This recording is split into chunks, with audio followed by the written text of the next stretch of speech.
Hare Krishna. Haribol. Jai Srimad Bhagavad Gita. Jai Srila Prabhupada. Jai Shri Vaishnavas and Vaishnavis everywhere. I took so many notes for these 3 verses today. Yes. That I will basically not be reading much of the purport at all because it's all translated into notes, just a few lines. Anyway, there's so much to talk about these 3 verses, and I lost track of time today. So I want to go through pretty quickly here. Please join me or not in honoring our subject material. Om Namo Bhagavate Vasudevaya. Om Jnanatimirandasya Jnananjana Salakaya Chakshur Unmilitam Yena Tasmai Shri Gurave Namaha. All right, let's do chapter 9, verse 1 through 3. First, the literal translation by H.D. Goswami, which I haven't looked at until now, and sure enough, it's in the same cluster that I've done it in. Here it is. The Lord said, "To you who do not envy, I shall teach this greatest mystery, knowledge joined to wisdom, knowing which you will be freed from misfortune. Sovereign science, sovereign mystery, this is the ultimate purifier. Realized by direct perception, it is righteous, very joyful to practice, and unperishing. Those that do not trust this dharma do not attain me, scorcher of foes. Rather, they return to the road of death cycles." That's that. That sounded really powerful and potent, and quite a bit different than Prabhupada's translation. Not in essence, but in rhythm and wordiness. It's far more condensed. Here's verse 1. The Supreme Lord said, "My dear Arjuna, because you are never envious of me, I shall impart to you this most secret wisdom, knowing which you shall be relieved of the miseries of material existence."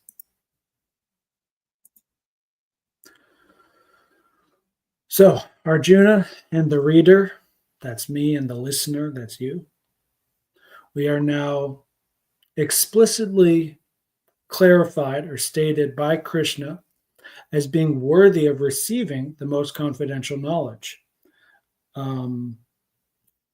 We made it this far. We made it through 8 chapters. Now we're in the middle chapter, which is, when you think about it, the best place in a work to hide confidential secrets.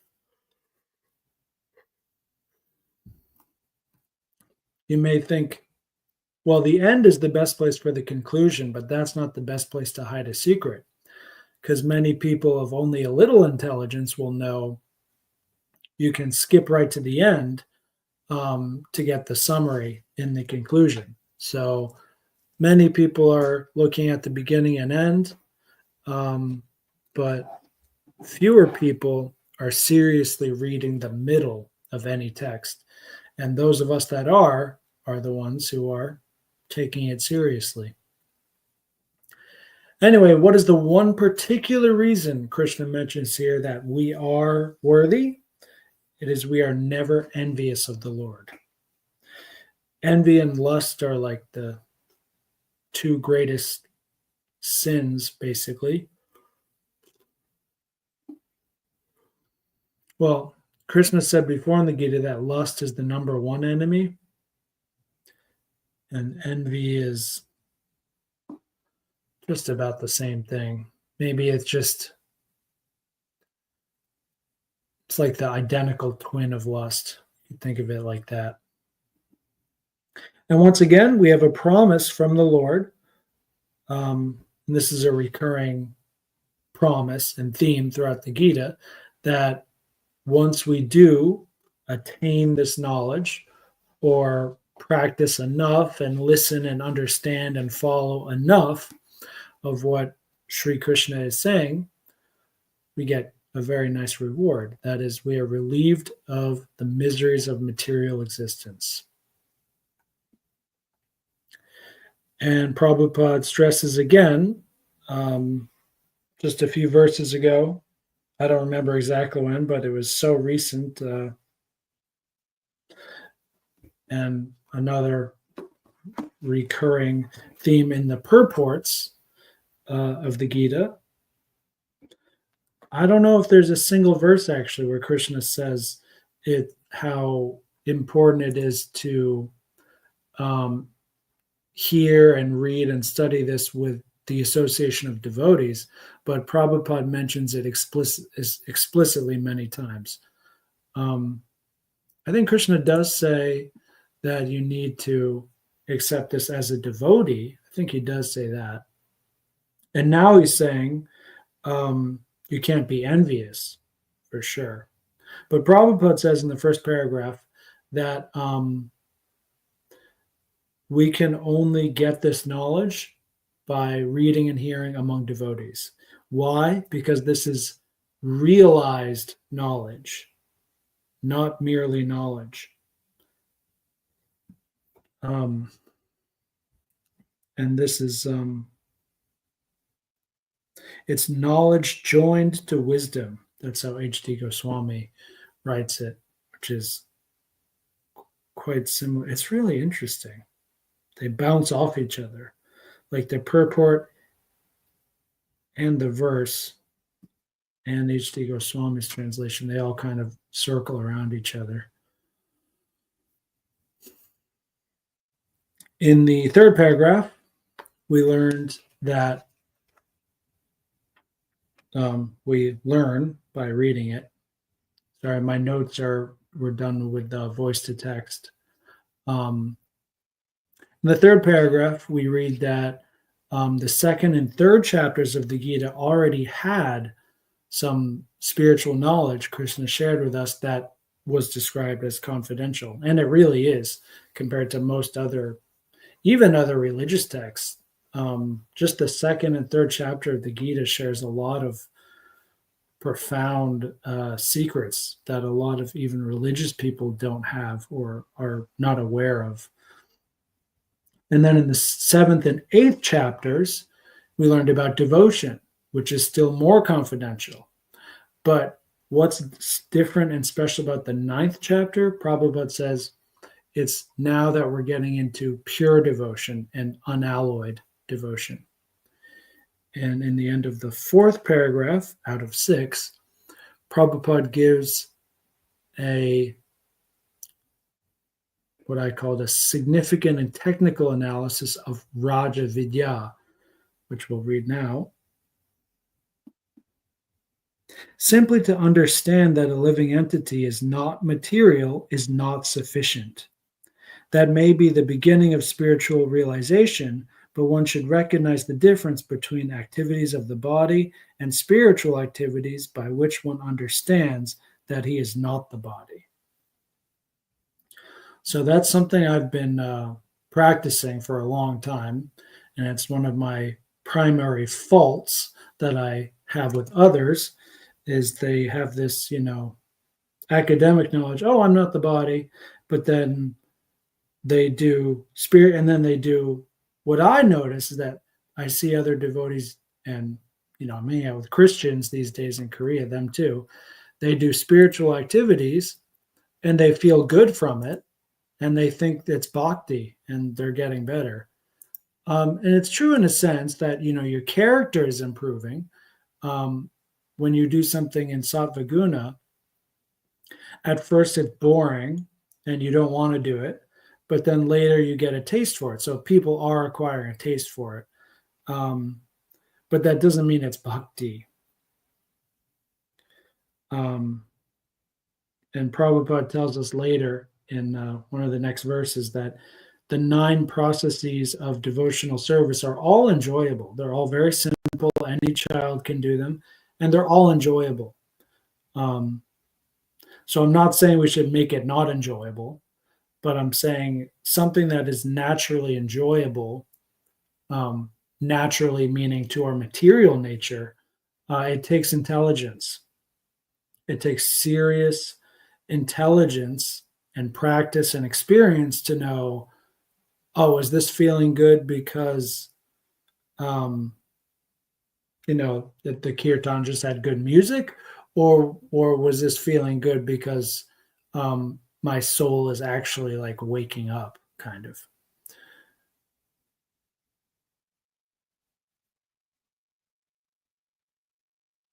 So activity, and it may not be obvious to those of you reading, um, that's kind of that's one way, one example of what Prabhupada's talking about. When he says activities of the body, he doesn't just mean like basketball. He means anything happening within the body, even unconscious things, like an emotion we might feel, um, that may feel really good, and you may be crying in ecstasy, but it may be material ecstasy.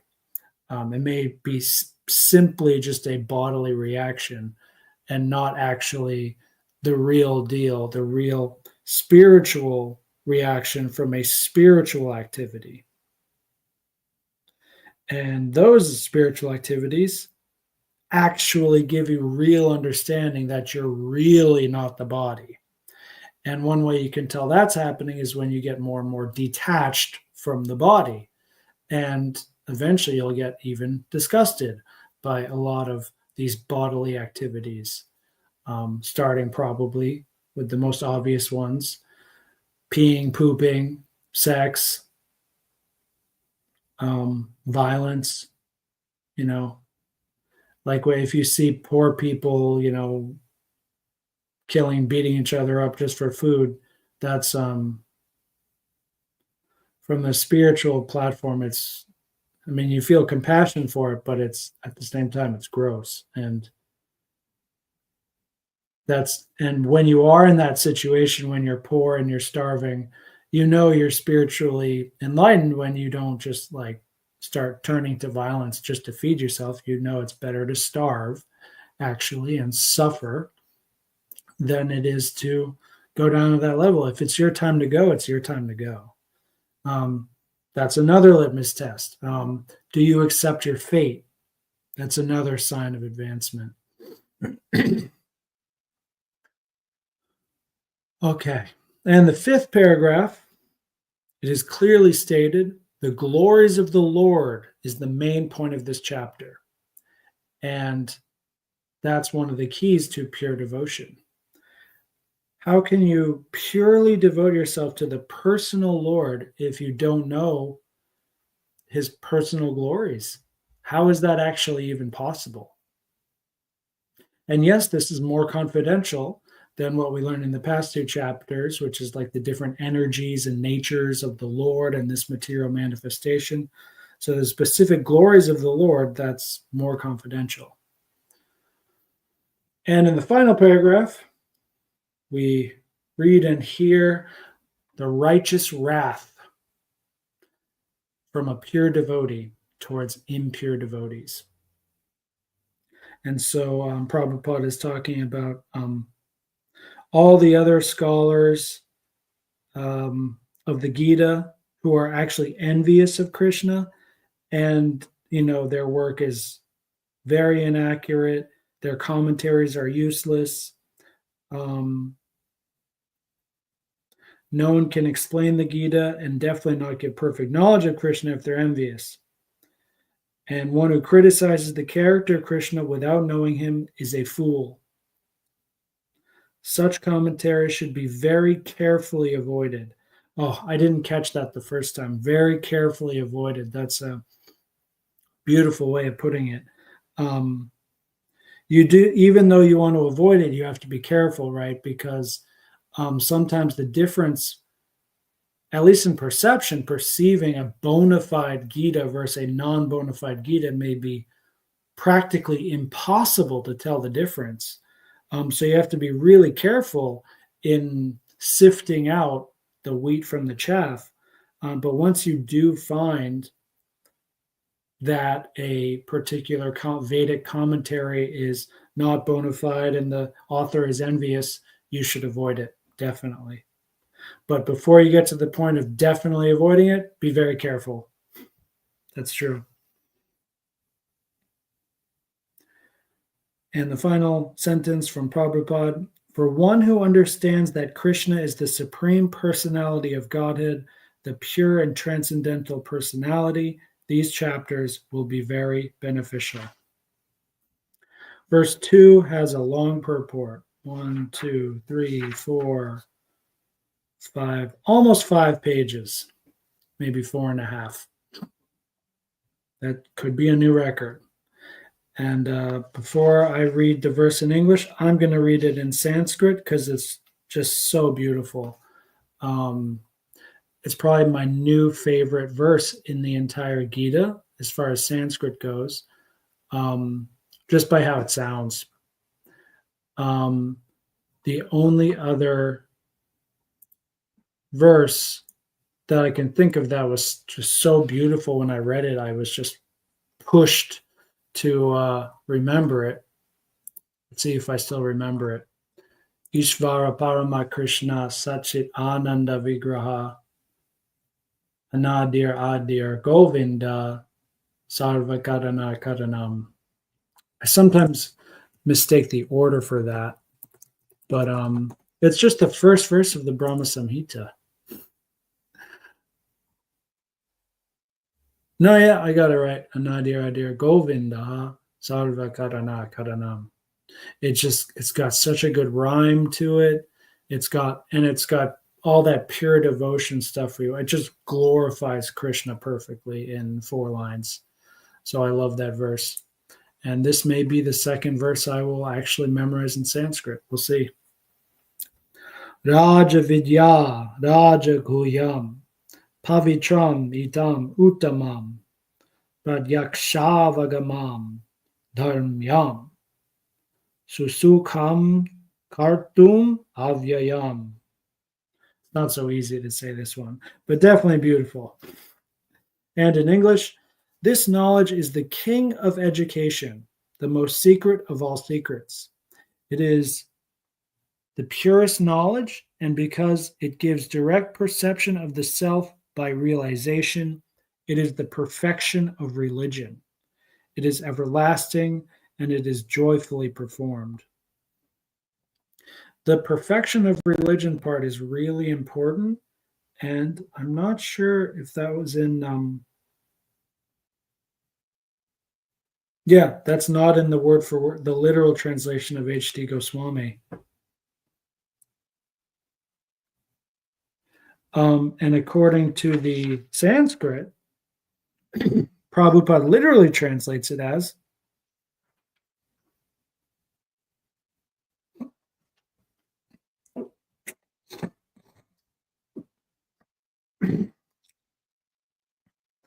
Dharmyam means the principle of religion. So dharma is religion, and dharmyam, I guess that yam suffix means principle, the principle of something.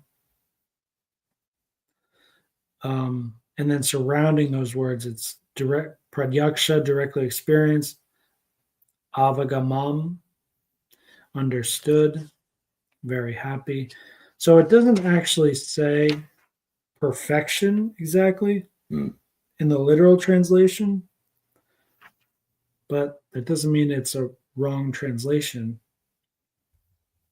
Remember, Raja, Raja, Raja. We're talking about Raja all the time, which means king. So this is what's the king of religion? It's perfection of religion. Anyway, let's get to it. So in chapter 9, verse 1 is the introduction, or the table of contents, you might say, of the chapter. And verse 2, this is the slogan, the elevator pitch, the why the sail. Now Krishna is telling the reader, like, listen up, buddy.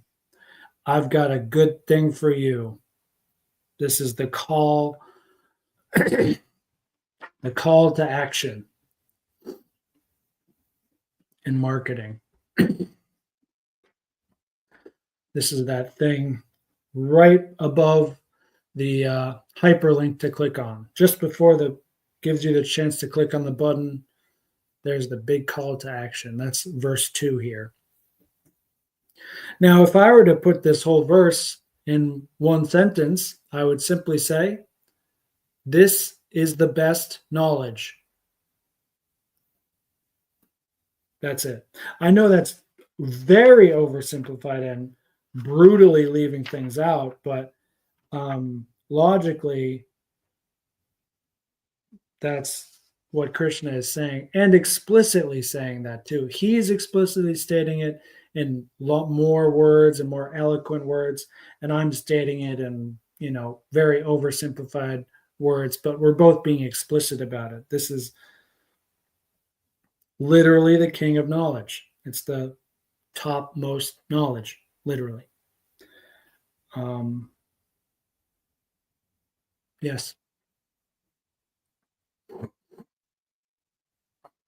So the first paragraph is about how Raja Vidya is beginning as understanding the difference between the soul and the body. But the king of that, the Raja Vidya, if you will, is the culmination in devotional service.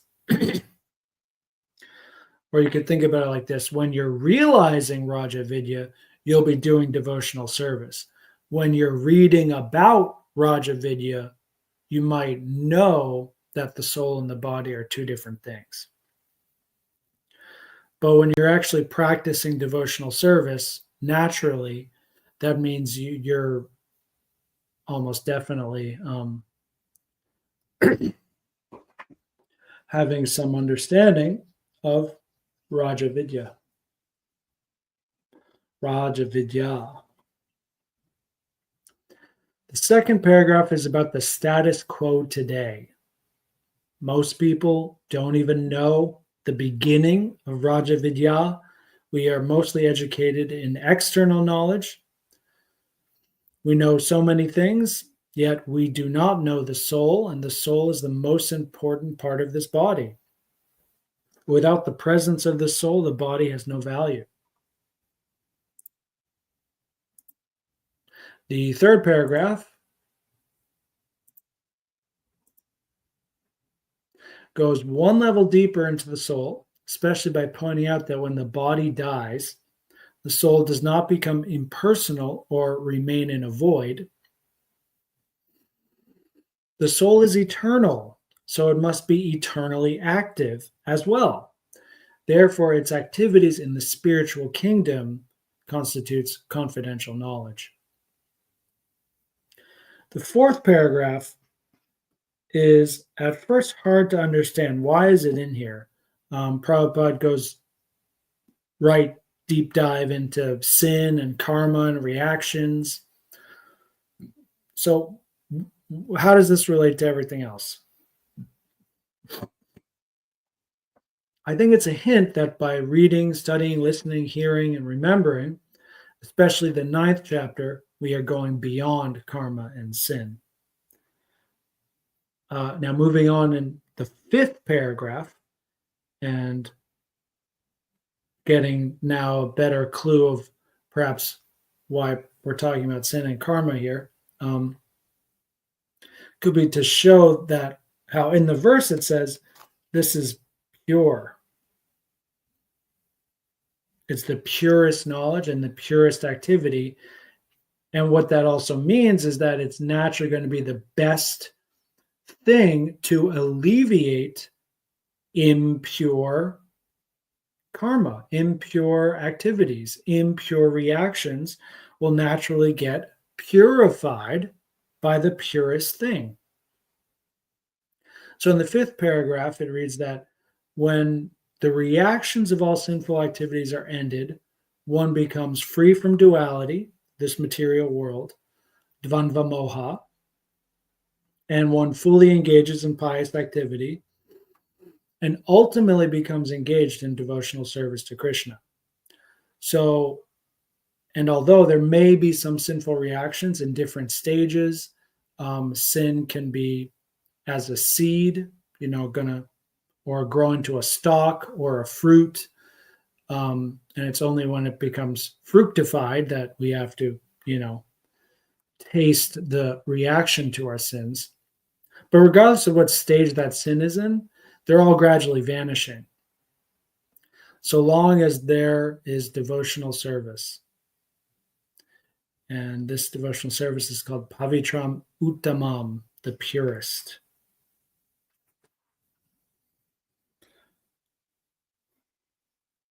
In the literal translation, it's the purest and transcendental. Uttamam is probably where we get the English word ultimate, which is similar to transcendental in the same way that para we still use in English, and it means like super, and super is that which is transcendental to that which is below it. So, and it's not geometrically lower, but lower in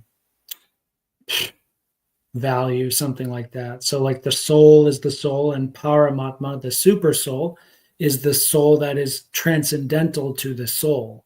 So, in this case, in the case of the soul, the super soul is smaller than the soul, not bigger, not higher, not lower, just smaller, but also more powerful, more invisible, more indivisible, or just the opposite, greatly divisible. Oh boy. Sixth paragraph. I should get some water. I'm really feeling dry here. Just going to try and finish quickly. No, I still have too many more notes here. It's water time. I wonder if I can pause the stream.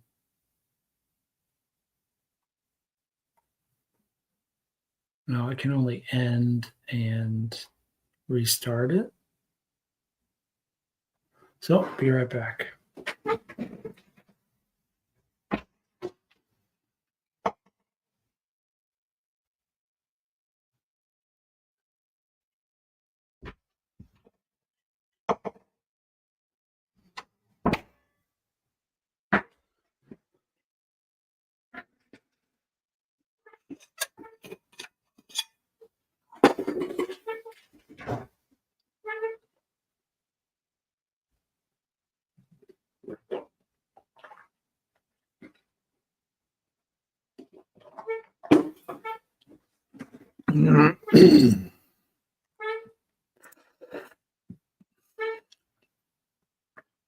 Sixth paragraph goes into what it actually means to engage in a pure activity. Pure basically means simple. So there's no previous education or qualification required. The example of a pure devotional activity to do that Prabhupada mentions here is, as you might guess, chanting the Maha Mantra. It's very simple. And if one simply just chants the mantra and helps in the missionary activities involved in doing that, one can immediately actually experience the results mentioned in this verse. And the Sanskrit word pratyaksha means directly experienced. And later, Prabhupada's going to refer to the Vedanta Sutra that uses the word prakashaha, which means directly perceived, much the same thing. And Prabhupada did mention in the purport too that he was talking about personal experience when he said one can quickly be purified and see that it works as well. He was talking about his disciples that were, by the time of writing this, all surrounding him and improving very quickly um, and doing great preaching work very quickly, explosively, and so on. That's why it was called a movement. It was really moving. Was. In the seventh paragraph, there's an example to drive this point home, and that is Narada Muni. He simply received a small bit of prasadam remnants from the devotees he was living with or staying with. And at once all his sins were eradicated, and the nature of the transcendentalist became attractive. You can read more in the Bhagavatam 1.5.25 about this. This is really significant because compared to what most devotees do, where they might get prasadam as like a main course, shall we say, or if you're living alone by yourself, you're offering the food, making it yourself, and accepting the prasadam totally yourself. But with Narada Muni, he was just a servant boy, basically. And the prasadam that the saints were honoring, they maybe were not even thinking about this little boy. They were just naturally honoring the prasadam as best they could, and then what they couldn't finish were given to him, and Narada would be the dishwasher. And but he would ask politely, "Can I try some of these remnants?" And they gave him permission, and he did, and that was it.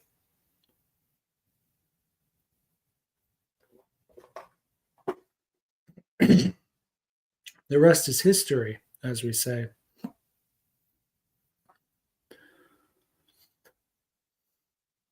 If one is simply, this is a quote from Prabhupada, if one is simply engaged in the acts of devotional service, everything is revealed to him automatically and he can understand, unquote. In the 8th paragraph, why is Narada a good example? It's because he had no opportunity to go to school, he was poor, and yet he achieved the highest goal of all religions in this lowly material state and status. And this is also true for religious people who generally don't know the highest perfection of religion, which is the attainment of the stage of devotional service. Many religious people might think it's building a great temple, having many disciples and followers. It's not.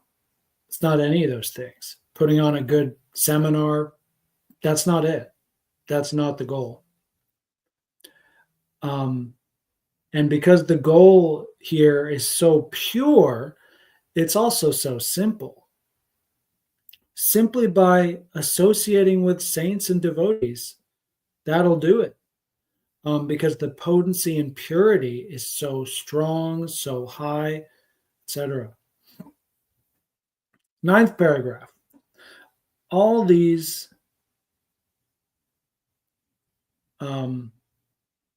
devotional processes, especially the nine devotional processes, are simple. Anyone can do them, and they're enjoyable. And Prabhupada mentions or hints the upcoming verse in this chapter, verse 26, where Krishna says, just a little leaf, a flower, a fruit, or water can be accepted and give great spiritual benefit.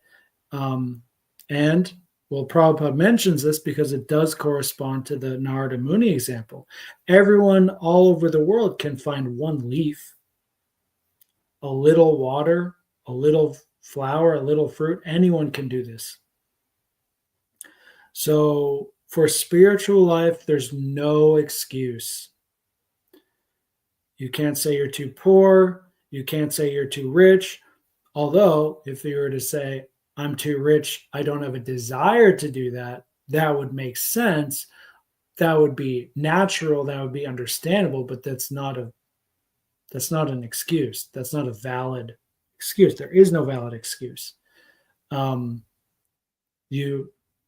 Anyone with the desire can simply begin doing it very quickly, right away, no problem, in any condition. So if you don't have that desire, that's okay. Just be honest about it. 10th paragraph. There's a very important point made here, which I forget and often don't realize.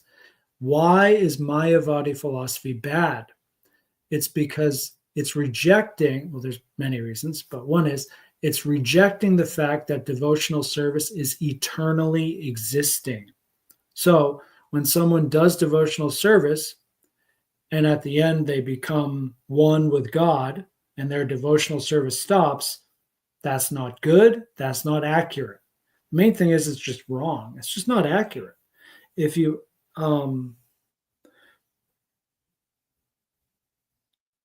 or perhaps it is, it's accurate, but there's a lie of omission there, unconsciously even maybe for many of these great Mayavadi scholars. People who do actually become one with God, the impersonal God, the Brahmajyoti, they may really think this is it. This is God, and I'm one with God, and that's it. And I'm one with everything. And that's it. It's all one. It's funny, I hear the Christians say that a lot. We're all one. We're all one. But then they do other things in their behavior that seem to contradict that. Anyway, achintya beda abheda tattva. Yes, we're all one, and we're all not one at the same time. That's the actual truth. And it's really not that complicated.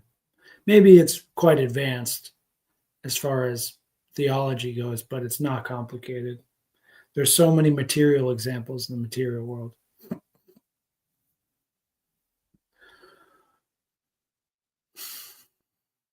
So, and then there are so many examples of this. There are too many to count of people who do real devotional service. They get liberation and they don't stop. They keep doing bhakti even more. I would say basically just look at most disciples who are in close proximity to the top level saints like Prabhupada and Jesus. They attained this perfection of religion, this taste for the stage of devotional service. And what did they do? They continued. They went out preaching. They went to great lengths to share the good news, even to the point of martyrdom. There's many, many cases of this. So at the very least, it's factually wrong to say that devotional service is temporary, that it stops at some point. No, it's eternal. Oh my gosh. 11th paragraph. This is the most grave or serious of all here. And we learned that, and this kind of contradicts maybe the tone that Krishna uses in his the tone of voice Krishna has in these first two voices, where it's all glory and great things to come. But now in the last paragraph of the purport, Prabhupada is giving foreshadowing of the next verse, where Krishna says, well, if you don't do this, what happens? Well, you're going to be stuck in the death cycles forever. Not forever, but it's bad. But what Prabhupada says in this paragraph is that devotional service does not even begin until after liberation. This does make sense. How can we know the Lord without serving him? And how can we really know him without serving him purely and properly? And if we're not liberated and we serve the Lord, how do we know it's not contaminated by other motivations and intentions? Whereas if one is truly liberated, they're beyond all sorts of material anxieties and dualities. And from that liberated state, they say, you know what? I just want Krishna. I just want more Krishna, Krishna Katha, Krishna Bhakti, that's it. That's what I want. That's when you're really beginning devotional service. That's when it's really beginning. On to verse 3. Going as fast as I can here. We're already at 40 minutes. Yeah, these are big verses. Verse 3. Those who are not faithful on the path of devotional service cannot attain me, O conqueror of foes, but return to birth and death in this material world. In this verse, we can see that Krishna is starting to bounce to the other side of the polarity. What happens when someone does not listen or understand or follow to this well? And just as you'd expect, they don't get Krishna and they return to birth and death in misery of material world. And one thing I liked, Prabhupada did this a few times before, I think, is he stated the entire purport to this verse in the very first sentence of the purport. Quote, the faithless cannot accomplish this process of devotional service. That is the purport of this verse. It's explicitly stated.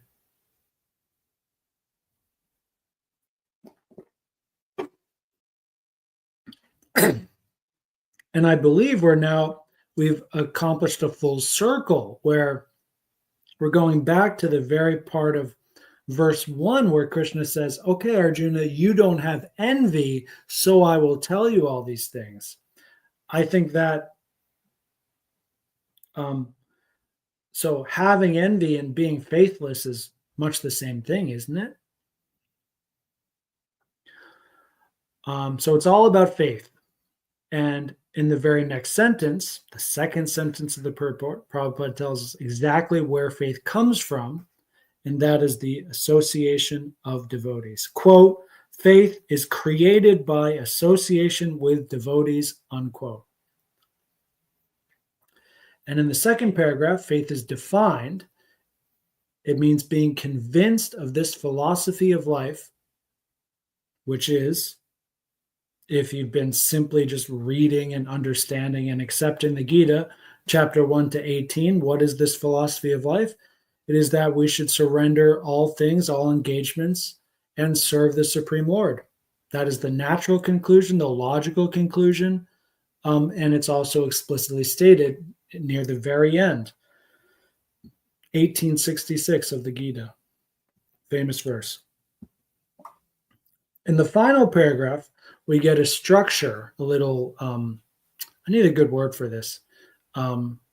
There's many like little triads and trinities, there's 3 classes of people, there's 2 classes of this. We get like a little geometrical structure of, well, who exactly is faith and faithless.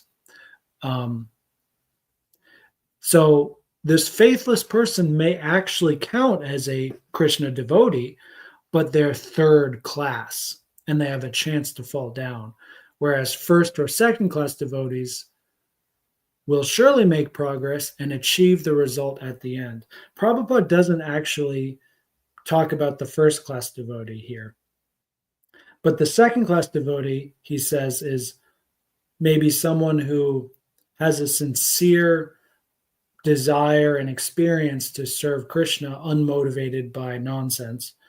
But, they don't know the scriptures very well.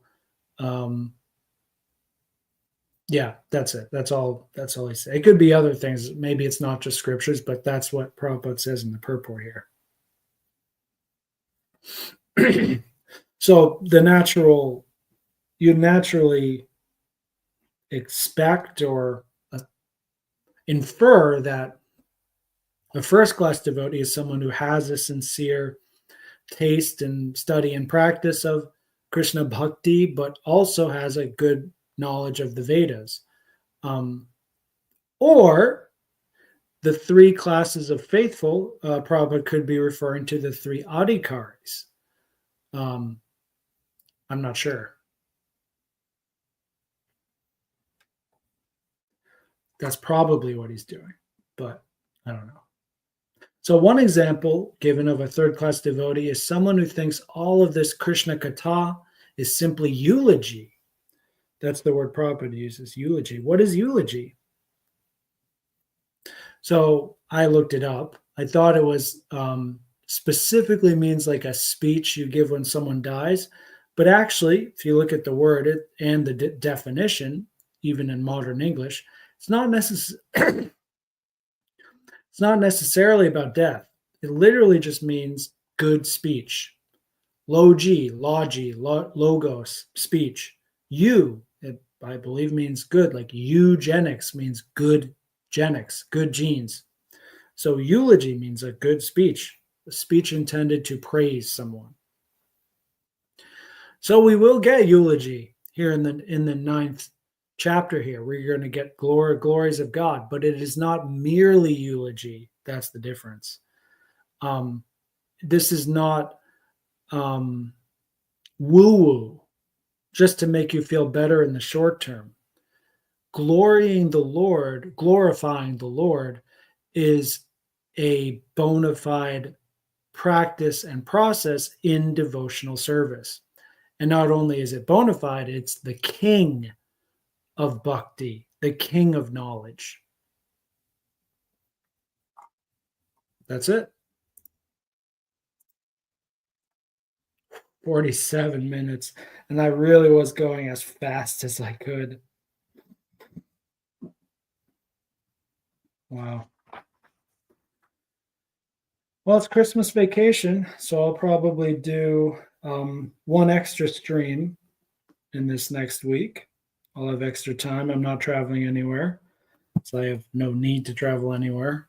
And maybe I'll go somewhere within Korea, but just don't have enough time. I just have a 7-day break. It's nothing.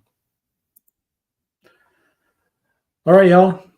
Thanks for coming, listening, hearing, remembering with me.